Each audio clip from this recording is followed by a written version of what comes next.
Hello है नमस्ते welcome back to my channel again. और आप सभी का बहुत बहुत स्वागत है मेरे यूट्यूब चैनल साइको सूत्रा पर। आज हम करने जा रहे हैं रिसर्च डिज़ाइन की प्लेलिस्ट में सिंगल सब्जेक्ट डिज़ाइन का पहला type, within subject design.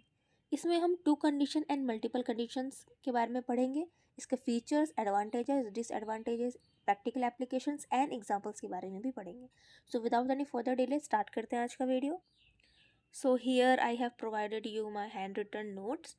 So within subject design is also called as repeated measures design. Repeated measures design यानी हम सेम इंडिविजुअल पे रिपीटेड मेजर्स बार बार मल्टीपल टाइम्स वो measurement लगा रहे हैं। ठीक है, अब इससे पहली बात क्या होगी, वेरिएबिलिटी डिक्रीज होगी क्योंकि इंडिविजुअल डिफरेंसेस एक काफ़ी बड़ा हम कह सकते हैं लिमिटेशंस आता है रिसर्च में। अब यहाँ तो इंडिविजुअल डिफरेंसेस ज़्यादा होंगे नहीं क्योंकि हम सेम इंडिविजुअल पे अपने अलग अलग इंटरवेंशन अलग अलग मेजरमेंट लगा रहे होंगे, राइट। तो उनके पास एक खुद का कंट्रोल भी होगा। So it is also called as repeated measure design. Here the same group of participants is measured multiple times. Each participant serve as their own control. The same participants are exposed to different conditions and treatment. This design allows to compare individual differences in response to different conditions to assess within each participant over time and control for individual variability को control करेगा, reduce करेगा, because participants के पास उनका एक खुद का control है। अगर हम एग्जाम्पल की बात करें तो सपोज कर लीजिए आपने 20 पार्टिसिपेंट्स लिया है और हम क्या कर रहे हैं, गाने का ये म्यूज़िक का इफेक्ट देख रहे हैं हमारे कॉग्निटिव परफॉर्मेंस पे। तो हम क्या करेंगे, हम पहले तो देखिए विद इन सब्जेक्ट है ये, ठीक है, हम सेम इंडिविजुअल पे पहले क्या करेंगे, बिना म्यूज़िक दिए उसको एसेस करेंगे, मेजरमेंट करेंगे। उसके बाद हम म्यूज़िक देंगे, फिर ऐसे एसेस करेंगे, right. It is same as pre test and post test. Then उसके बाद एक्सपेरिमेंटल कंडीशन करेंगे। Participants complete the task again without music. अब इसका मतलब क्या है, पहले हम इसको बेस लाइन प्रोवाइड कर रहे हैं, ठीक है, म्यूज़िक के बिना, राइट। हमने बेस लाइन किया, हमने उनको पार्टिसिपेंट कंप्लीट अ cognitive task without music normally. उसके बाद हमने एक्सपेरिमेंटल ग्रुप बनाया यानी कि हमने म्यूजिक दिया, और थर्ड में म्यूजिक के बिना, यानी हमने 3 बार ये चीज़ की है, प्री टेस्ट, फिर एक्सपेरिमेंटल, फिर पोस्ट टेस्ट। यही अगर हम विद इन सब्जेक्ट में टू कंडीशंस की बात करें ना, इसके मतलब इसके 2 लेवल हैं या 2 ट्रीटमेंट है। अगर मैं बोलूँ मूड, तो मूड में या तो पॉजिटिव मूड होगा या तो नेगेटिव मूड होगा, अच्छा मूड होगा या बुरा मूड होगा। इफ़ आई से एजुकेशन मोड, तो वो ऑफलाइन हो सकता है और ऑनलाइन हो सकता है। अगर मैं बोलूँ लेवल्स ऑफ कॉफ़ी के बारे में बात करें कि कितने लेवल कितना अमाउंट में दे रहे हैं, तो एक medium, low and large quantity, हम ये कह सकते हैं हाई क्वांटिटी ऑफ। सो इसमें अलग अलग लेवल्स होते हैं। अगर इसमें 2 लेवल्स है, इसका मतलब ये 2 कंडीशंस वाला है कि participants complete a task with either a positive or negative moods. Participants receive 2 different conditions and treatments. अगर मैंने जो भी 3 की बात की, उसमें हम मल्टीपल्स कर लेते हैं क्योंकि इसमें 3 या 3 से ज़्यादा कंडीशंस आ सकते हैं, जैसे level of difficulty easy, medium, hard. इसको हम मल्टी ट्रीटमेंट या multi level within subject design भी कहते हैं।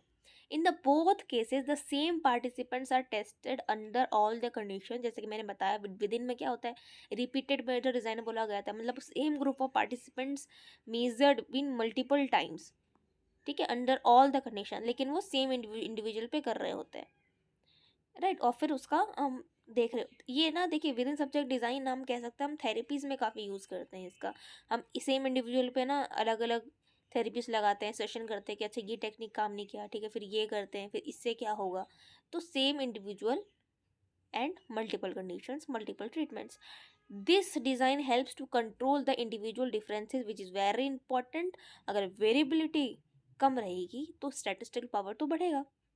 अब हम इसके एडवांटेज की बात करें तो कॉस्ट इफेक्टिव है, सही है, टाइम एफिशिएंट है, छोटा सा है, बढ़िया है, प्रिसीजन इसमें काफ़ी अच्छा आएगा।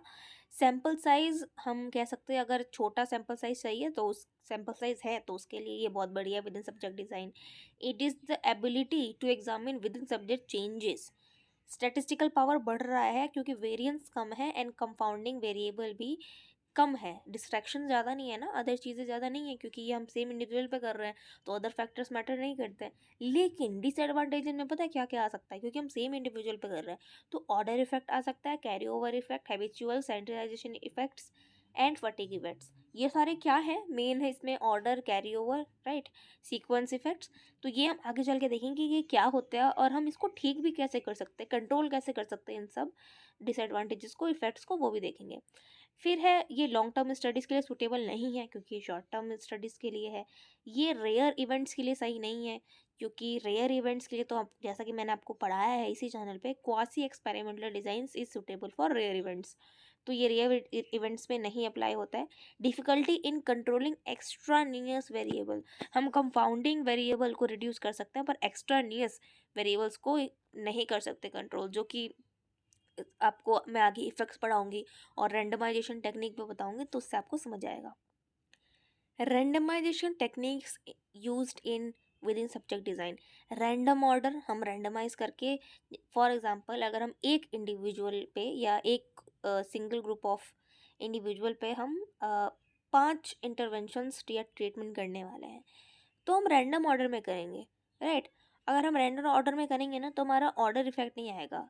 जैसे पहले ही अगर आपने कुछ हार्ड वाला टास्क दे दिया, जैसे आपको कोई काम कराना है, उसके 3 लेवल्स हैं, मैं एग्जांपल दे रही हूँ, आपको कोई काम करवाना है, टास्क करवाना है, उसके 3 लेवल्स है, इजी, मीडियम, हार्ड, आपने पहले ही हार्ड वाला दे दिया, तो हो सकता है वो पहले में ही बोर हो जाए या फटीग इफेक्ट आ जाए उसमें, राइट। तो random order is very important.